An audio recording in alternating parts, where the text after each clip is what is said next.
Oke, assalamualaikum warahmatullahi wabarakatuh. Perkenalkan, nama saya Daichi Junior Alfrian Susanto, bisa dipanggil Daichi, dan kebetulan saya dari kelas AB 4602 dengan NIM 1501220262. Nah, di sini saya ada di mata kuliah model bisnis, dan mana ini adalah tugas untuk mereview satu semester ini kita belajar apa, atau yang bisa disebut learning journey. Nah, dalam pembelajaran model bisnis ini, kebetulan dalam mata kuliah model bisnis ini kita mengacu kepada dua sumber. Yang pertama ada Business Model Generation oleh Alexander Oswalder and Yves Pigner di 2010, dan juga John Wiley and Sons Inc. terus Hoboken, New Jersey, The Customer Funded Business, Start Finance or Grow Your Company with Your Customers Cash oleh John Mullins PhD 2014, dan John Wiley and Sons Inc. Hoboken, New Jersey. Nah, selanjutnya itu sumbernya ya tadi. Kita apa aja sih di semester ini, ada beberapa poin penting. Nah, yang pertama itu ada TOS analysis, ada empathy map, kemudian ada value proposition canvas, dan yang terakhir BMC. Jadi ada 4 poin penting dalam semester ini. Nah, apa sih yang pertama tuh? Apa sih analisis TOS? Nah, jadi analisis TOS adalah alat yang digunakan untuk menentukan faktor baik itu internal maupun eksternal di bisnis kita atau di perusahaan kita. Nah, jadi tahap pertama itu kita bisa melihat sebuah peluang dari threats dan juga opportunity, itu yang eksternal. Kemudian kita diikuti dengan berbagai melihat faktor internal seperti weakness dan strengths. Nah, TOS sendiri, ada yang tahu nih, singkatannya adalah threat atau ancaman, terus opportunity peluang, weakness atau kelemahan, dan strength adalah kekuatan. Makanya itu disebut dengan singkatan TOS. Kemudian Sepil satu-satu tentang TOS itu. TOS adalah ancaman, merupakan faktor eksternal yang mana banyak kompetitor ataupun yang lain yang bisa menjadi ancaman bisnis kita. Contoh kayak perubahan regulasi, tren yang mungkin beda-beda naik setiap tahunnya, setiap harinya, dan gitu-gitu. Terus kemudian ada peluang termasuk faktor eksternal, yaitu sama ada yang namanya perubahan pasar, regulasi juga, kemudian juga ya bisa masuk dengan selera masyarakat yang berbeda setiap harinya kayak gitu. Dan kemudian ada kelemahan atau weakness, yang mana faktor internal ini biasanya kayak SDM gitu, terus kemudian kayak human error ataupun faktor teknologi dan lain error itu bisa juga. Dan ada juga strengths atau kekuatan.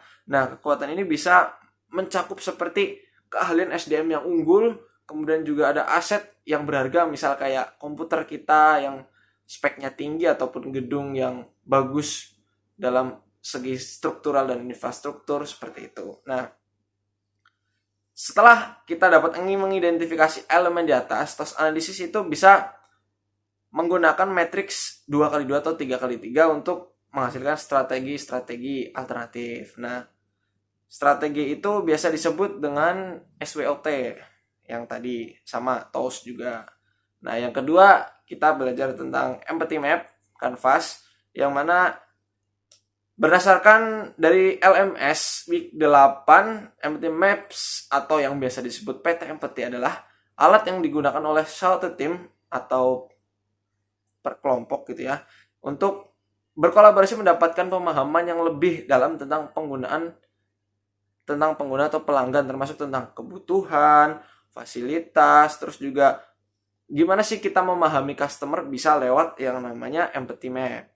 Nah, seperti itu.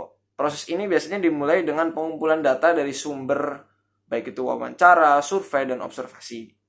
Nah, fungsinya untuk apa? Jadi setelah ada empathy map, kita ada juga yang namanya value proposition canvas. Apa sih value proposition canvas itu?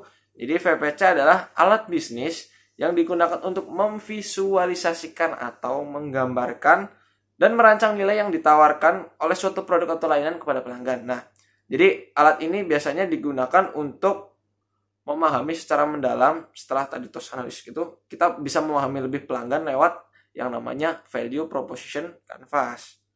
Nah, di Value Proposition Canvas sendiri ada beberapa bagian yang mana customer need yaitu keinginan, customer pain atau masalah biasanya, dan customer gain yaitu manfaat yang dicari oleh pelanggan atau kelebihan yang dicari oleh pelanggan.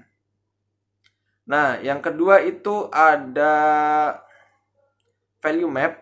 Nah, di dalam VPC itu tadi ada pertama kan customer profile, yang kedua ada value map yang mana isinya adalah produk, pain reliever, dan gain. Nah, produk ini apa yang kita tawarkan, pain reliever adalah bagaimana kita membantu pelanggan memenuhi kebutuhan mereka, dan gainnya adalah solusi apa dan benefit apa yang kita tawarkan pada pelanggan yang lebih dari kompetitor kita. Nah, yang terakhir adalah bisnis model canvas.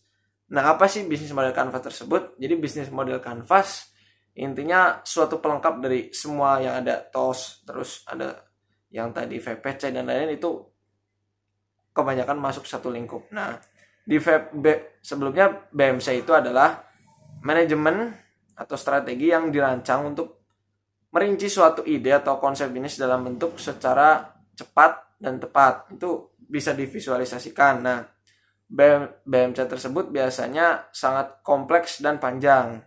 Nah, disusun dalam satu halaman, satu lembar, dan menjadikannya lebih ringkas untuk dibaca. Nah, ada beberapa poin di BMC yang mana itu adalah segmentasi pelanggan atau pembagian pelanggan, terus kemudian proposi nilai atau value proposition, ada juga saluran distribusi atau channel, dan juga hubungan dengan pelanggan atau customer relationship.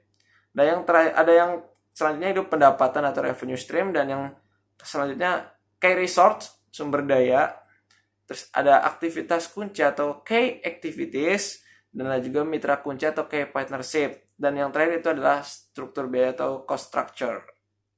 Nah, kegunaan mereka semua adalah untuk memudahkan kita dalam berbisnis, baik itu pertama kita memahami pelanggan, karena sebaik-baiknya bisnis kita harus memahami yang namanya pelanggan, karena kita harus menjadi pelanggan dulu supaya kita bisa merasakan apa yang dibutuhkan pelanggan. Maka dari itu diperlukan yang namanya VPC, BMC, dan lain-lain tersebut. Maka dari itu dengan adanya BMC dan VPC dan TOS Analyst ini, kita jadi lebih mudah bagaimana cara kita untuk mengatur bisnis, membuat bisnis kita lebih mudah diterima oleh masyarakat, dan lain-lain. Mungkin sekian dulu learning journey untuk semester ini di mata kuliah model bisnis oleh saya, Daichi. Terima kasih, kurang lebihnya mohon maaf. Sekian, wassalamualaikum warahmatullahi wabarakatuh. Dadah.